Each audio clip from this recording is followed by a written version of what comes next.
성장을 해가지고 사회에 나오고 대학교를 졸업한 다음에 저는 한 5년 정도 장애인 복지관에서 시각장애인의 컴퓨터를 가리키기도 하고 또 여러 가지 사회복지 프로그램을 운영해 보기도 하고 했었습니다. 그러다가 공부를 좀 더 했으면 좋겠다 이런 생각을 해서 대학원 입시를 준비하게 됩니다. 아마 제가 앞에 처음에 말씀드렸던 우리가 선택을 하게 되는 거는 어떤 기준에 의해야 되나, 또 장애인으로서 어떤 선택을 해야 되나, 어떤 방식으로 살아야 되나, 이런 것을 깨닫게 된 것은 대학원을 들어가서부터라고 생각이 됩니다. 굉장히 어려운 시기였습니다. 사람이 그 어려움을 겪을 때 뭔가를 깨닫고 그러는 것 같아요. 그래서 그런지 대학교 때보다 특수학교를 졸업해서 일반인들과 처음 섞여서 살게 되는 대학교 때보다 대학원을 갔을 때 훨씬 힘들었습니다. 이미 일반 직장에서 한 5년쯤 근무해서 그 비장애인들과 어울려서 사는 것에 대해서 큰 부담이 없었고, 또 나름 사회생활도 했기 때문에 여러 가지 경험도 갖고 있었고 했음에도 불구하고 대학원 특히 1년, 석사 1년 기간은 저에게 정말 힘든 시기였던 것 같습니다. 그리고 저에게 굉장히 소중한 깨달음을 준 시기이기도 합니다. 그 얘기를 하고 싶습니다. 입시를 준비하는 거는 별로 그렇게 어렵지 않았습니다. 물론 직장을 마치고 독서실에 가서 공부하는 것 자체가 이렇게 피곤할 때도 있었지만 어쨌든 분명한 목적 의식이 있었으니까요. 공부를 해서 좀 더 나은 사람이 돼서 이왕 사회복지사로서 생활한다면 좀 더 전문성을 가지고 제가 일을 하는 것에 있어서 성공을 해버리라, 이런 생각을 갖고 있었기 때문에, 그래서 석사를 가서 석사 학위를 취득하고 하는 그 과정 중에 공부하는 것은 굉장히 중요하다고 생각을 했었습니다. 동기가 확실하니까 공부는 그렇게 어렵지 않았는데 실제로 힘든 시간은 대학원에 입학해서부터였습니다. 당연히 저희 학년 또는 제 앞뒤로도 시각장애인이 없었습니다. 장애인도 거의 없었습니다. 사회복지 전공자들이다 보니까 대학원에 계신 분들은 저한테 굉장히 친절했습니다. 저를 도와주려고 했고 제가 불편한 점이 있는지 살피려고 했고, 또 본인들이 할 수 있는 만큼 저를 도와주려고 했습니다. 분위기 굉장히 좋았는데 문제는 공부하는 것이었습니다. 굉장히 많은 자료들을 읽어야 됐고, 지금처럼 컴퓨터가 아주 발달을 해서 그 책을 쉽게 전자화해서 볼 수 있었던 시절이 아니다 보니까, 또 주변에 사람들에게 도움을 받는 것도 그렇게 쉽지 않아서 항상 교재를 제때에 맞춰서 구해서 읽는 것이 저에게는 큰 숙제였습니다. 책이 만들어지고 그것을 수업 시간에 맞게 읽어가는 것도 힘들었지만 내용도 쉽지 않았습니다. 제가 다니던 대학원은 리서치 중심의 대학원 교육과정을 가리키셨는데, 저는 학부 때는 상담이라든가 이런 그 임상 중심의 과목을 전공하다 보니까 굉장히 낯설었습니다. 낯선 사회과학 용어들에 혼란스러워하기도 하고 또 좌절하기도 하고, 게다가 책도 늦게 받아서 친구들이 며칠 동안 공부할 수 있는 시간이 주어지는 데 비해서 저는 내일 수업이면 오늘 책이 만들어지고 그거를 막 읽어서 잘 알지도 못하는 주제에 대해서 읽어서 수업에 들어가야 되고, 당연히 토론 중심 수업이 굉장히 버거웠습니다. 그러던 와중에 1학기가 끝났습니다. 성적표를 받아들었는데 성적이 아주 좋지 못했습니다. 그래도 위안이 좀 됐습니다.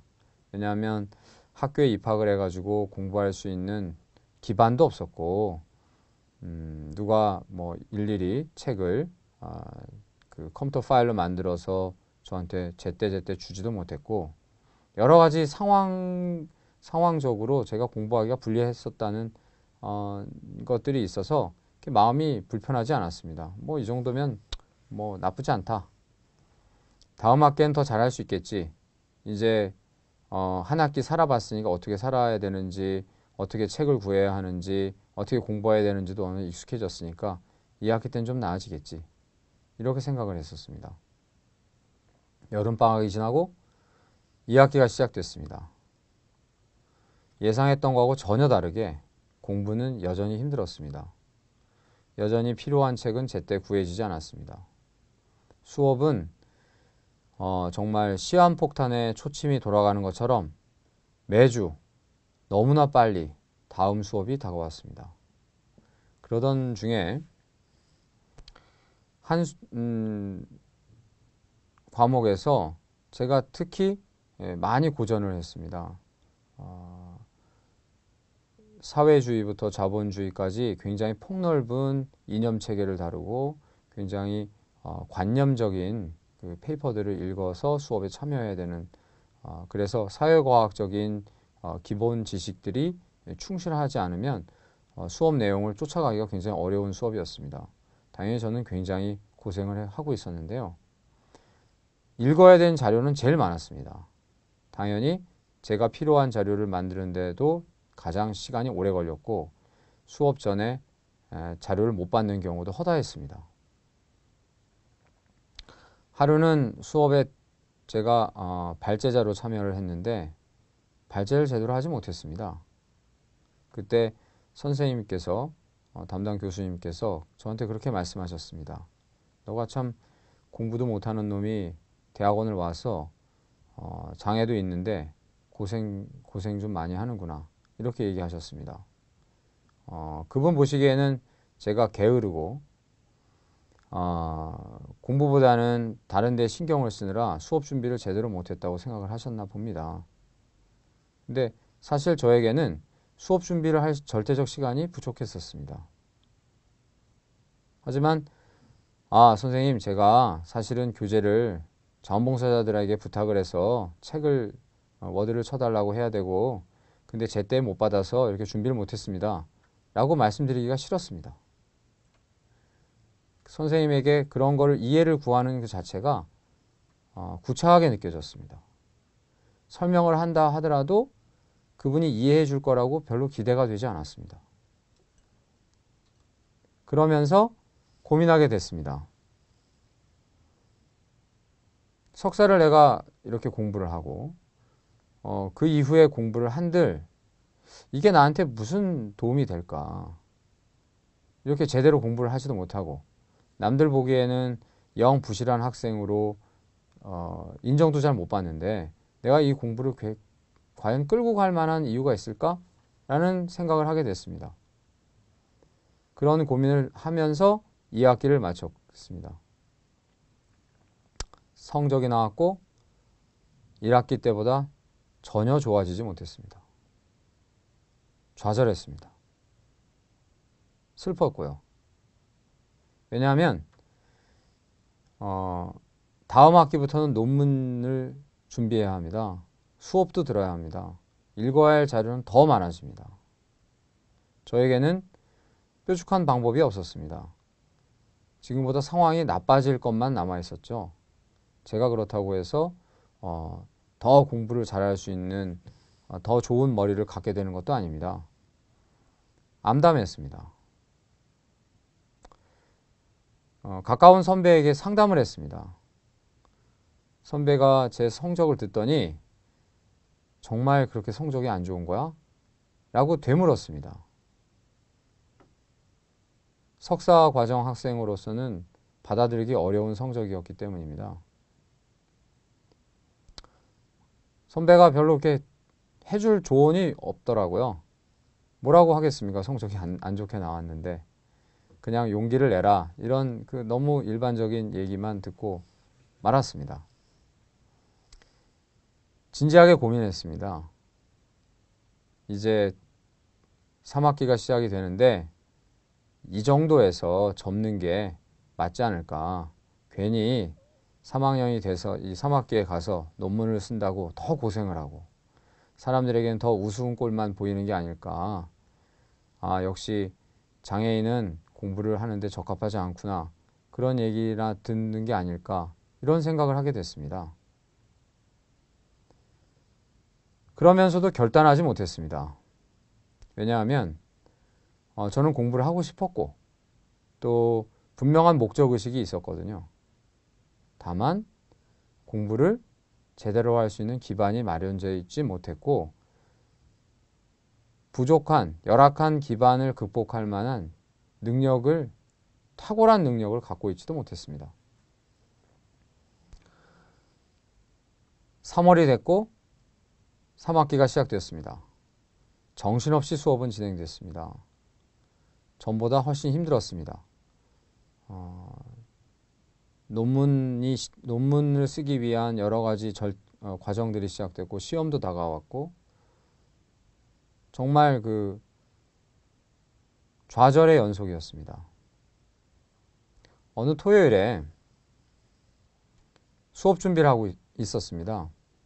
그때도 자원봉사자를 기다리고 있었습니다. 도저히 컴퓨터 파일로 워드를 쳐달라고 하기에는 시간이 없는 자료들은 대면 낭독 봉사자들을 만나서 그분들에게 직접 읽어달라고 하고 그거를 노트북에 받아 적어서 하는 식으로 공부를 했었습니다.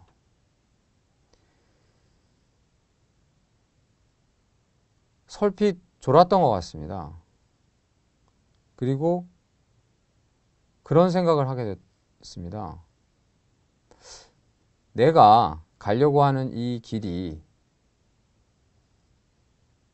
내 친구들, 나보다 성적이 더 좋고 나보다 제가 갖고 있는 이런 장애도 없고 그런 사람들과 내가 가야 되는 길이 같지 않은 게 아닌가. 어차피 가야 되는 길이 같지 않고 목표 지점이 다르다면 천천히 간들, 좀 뒤쳐서서 간들 그게 무슨 의미가 있나. 그냥 끝까지 주어진 길을 포기하지 않고 간다면 내가 원래 가려고 했던 목표 지점에 도달하지 않을까. 옆에서 나보다 훨씬 앞서간다고 보이는 그 친구는 실제로는 자기가 가려고 하는 그 길을 그냥 가고 있는 것일 뿐이고 나하고 견줄 어떠한 이유도 없는, 왜냐하면 우리가 가야 될 목표가 다르니까요. 그런 생각을 하게 됐습니다.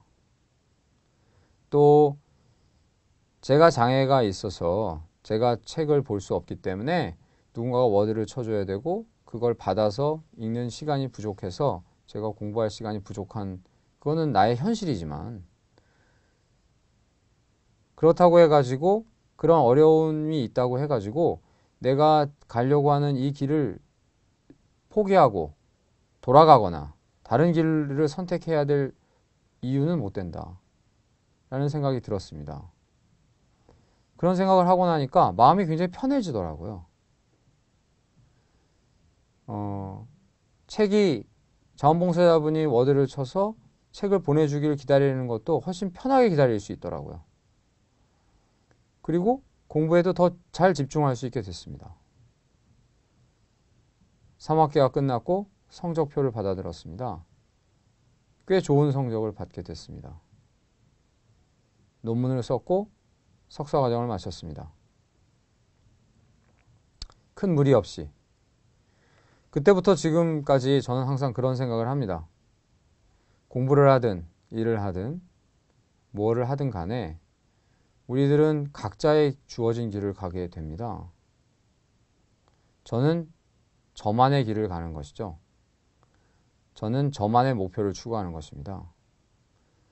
저보다 앞서가는 친구들, 저보다 훨씬 좋은 퍼포먼스를 낸다고 보이는 그 친구들의 그 퍼포먼스는 나하고 아무런 관계가 없는 퍼포먼스입니다. 그들의 성적은 그들의 성적일 뿐이고, 왜냐하면 그들과 제가 추구하는 목표가 다르기 때문입니다. 그거는 그들 사이에서도 마찬가지입니다. 제가 주어진 환경이 장애가 있고 그 장애 때문에 누군가가 워드를 쳐서 책을 줘야만 하고 부족한 시간을 쪼개서 공부를 해야 되는 상황은 제 상황인 것입니다. 아쉽게도 저에게는 짧은 시간 동안에 남들보다 훨씬 더 주어진 텍스트를 빨리 이해하는 능력을 갖고 있지 못합니다. 그거는 저에게 부족한 점이죠. 하지만 저는 그렇게 생각을 했습니다. 만약에 내가 정말 능력이 부족하고 내가 그렇게 좌절해야 할 만큼 능력이 정말 부족한 상태였다면 과연 내가 이 자리에 올 수 있었겠는가? 이렇게 열악한 환경 속에서 내가 정말 버틸 수라도 있었을까? 생각을 해보니까 그렇지 않았겠더라고요. 진작에 포기했을 것 같더라고요. 아니, 포기가 아니라 버티지 못했을 것 같더라고요. 내가 여기서 버티고 있다는 것은 제가 주어진 환경에서 저에게 주어진 이 과업들을 처리해낼 만한 능력을 갖고 있다는 증거가 아닌가 이런 생각을 했습니다. 아쉽게도 훨씬 더 뛰어난 머리와 명석한 뛰어난 두뇌를 갖고 있지 못하기 때문에 저에게 주어진 이런 장애가 없는 것처럼 그래서 더 눈부신 성과를 내지는 못할지라도 제가 주어진 이 어려운 환경에도 포기하지 않고 버틸 수 있는 정도의 능력. 그래서 계속 갈 수 있는 힘. 그게 있고 결국 내가 가야 되는 길 그리고 내가 추구해야 되는 목표는 나만의 목표고 나만의 길이기 때문에 얼마든지 포기만 하지 않는다면 꾸준히 계속 가기만 한다면 제가 원하는 그 곳에 도달할 수 있지 않을까. 좌절할 필요가 없다. 주변하고 비교할 필요가 없다. 그런 생각을 하게 되었습니다. 결국은 우리가 주변 사람들과 비교하고 성과를 비교하고 할 때 보통은 1등이 아닌 사람들은 다 좌절하게 되어 있습니다. 근데 1등도 더 자기보다 그 좋은 퍼포먼스를 내는 사람을 얼마든지 세상에서 찾을 수가 있습니다. 그렇게 되면 그 사람도 좌절할 수밖에 없죠. 능력이 아니라 성과, 결과를 가지고 비교하면 그렇게 됩니다. 하지만 그 성과라는 것은 사실 비교가 불가능한 것인 거죠. 왜냐하면 각자가 추구하는 목표가 다르기 때문에 마치 서로 다른 요리를 만들어 놓고 이 요리가 저 요리보다 맛이 있니, 맛이 없니를 비교하는 것과 같다고 생각합니다. 결국